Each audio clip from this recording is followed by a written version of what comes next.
Bem, a nossa audiência, estamos aqui nesta oportunidade para darmos início a uma série de mensagens que estaremos falando sobre a tríplice constituição humana. Iremos falar sobre o espírito, a alma e o corpo. Temos um texto básico, gostaria que você abrisse a sua Bíblia comigo em 1 Tessalonicenses, capítulo de número 5. Vamos ler o versículo número 23. Quero aproveitar e mandar um beijo para minha neta, futura pastora e futura psicóloga Eloá, que está na cidade de Jaraguá do Sul. Semana passada, tive a grata satisfação de passar um final de semana juntamente com meu filho Everaldo, um beijo Everaldo, e com a minha nora Aline.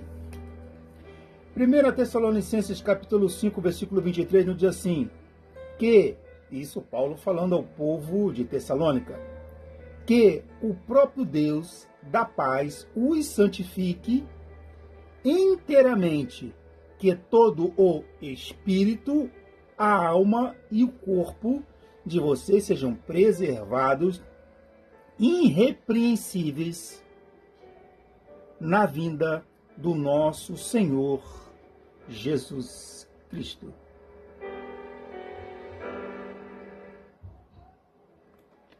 Tríplice constituição humana. A antropologia ou a doutrina do homem, em seus ramos, estuda o homem interior.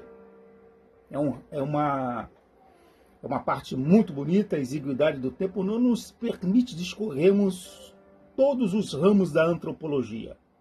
Mas ela tem os seus conceitos, vamos ver 3. Primeiro, uniatarianismo. Ou seja, o homem é formado por uma só parte.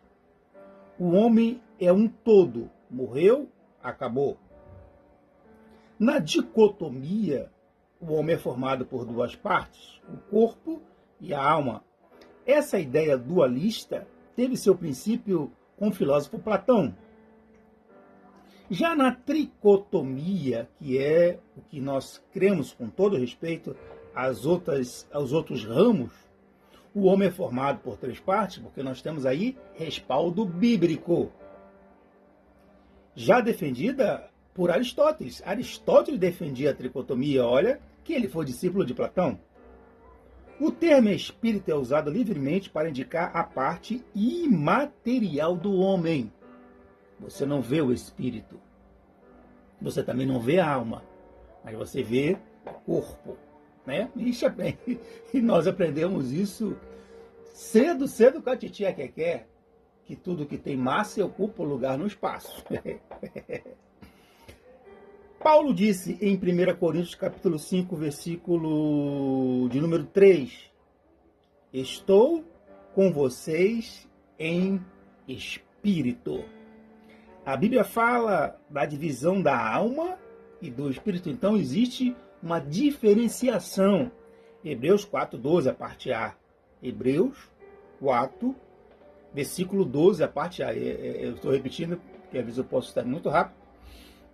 E a nossa irmã Eirani, juntamente com seu esposo, irmão Neudi, que estão em Jaraguá do Sul também, gostam de estudar assim também, quando a nossa irmã Valdirene, que também está em Jaraguá do Sul. Só tem gente boa ali em Jaraguá do Sul, uma cidade que eu gostei muito o tempo que morei ali. O espírito é a substância imortal da natureza imaterial do homem. Vou repetir. O espírito é a substância imortal, ou seja, ele não morre. Da natureza imaterial. Você não vê, mas você sabe. É tipo o vento. Você não vê o vento, mas você sabe que ele existe. Você sente ele. Muitas das vezes ele vem com muita força. Uma ventania. O espírito é a substância imortal da natureza imaterial do homem. Deus, segundo a Bíblia, soprou o seu espírito nas narinas do homem. Gênesis é o nosso texto, né? A referência. Gênesis, capítulo de número 2, versículo número 7. O termo espírito traduz o termo hebraico ruá, que significa ar, vento. Ou seja, Deus soprou o seu fôlego de vida nas narinas do boneco Adão, que era um boneco inanimado. Isso é uma parte muito bonita quando nós falamos da criação do homem. Eclesiástico 12. Na morte o espírito volta para Deus que o deu.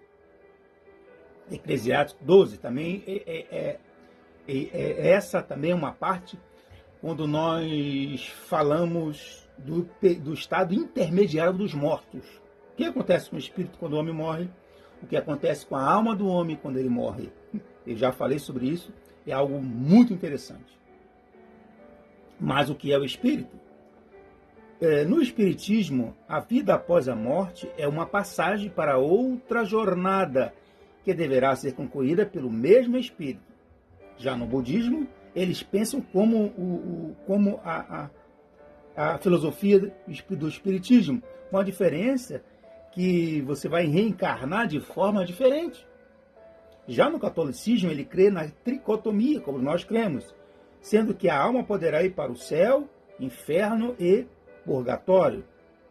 Para Santo Agostinho, o principal de nós é o espírito. O espírito está no centro do homem. O segundo é a alma. E em terceiro é o corpo. Ele traça aqui uma escala.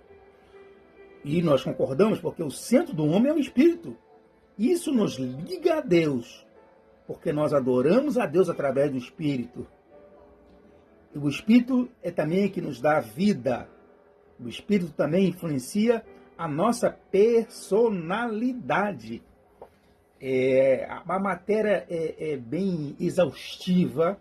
Nós estamos aqui tentando sintetizar para que você possa compreender o que é o espírito.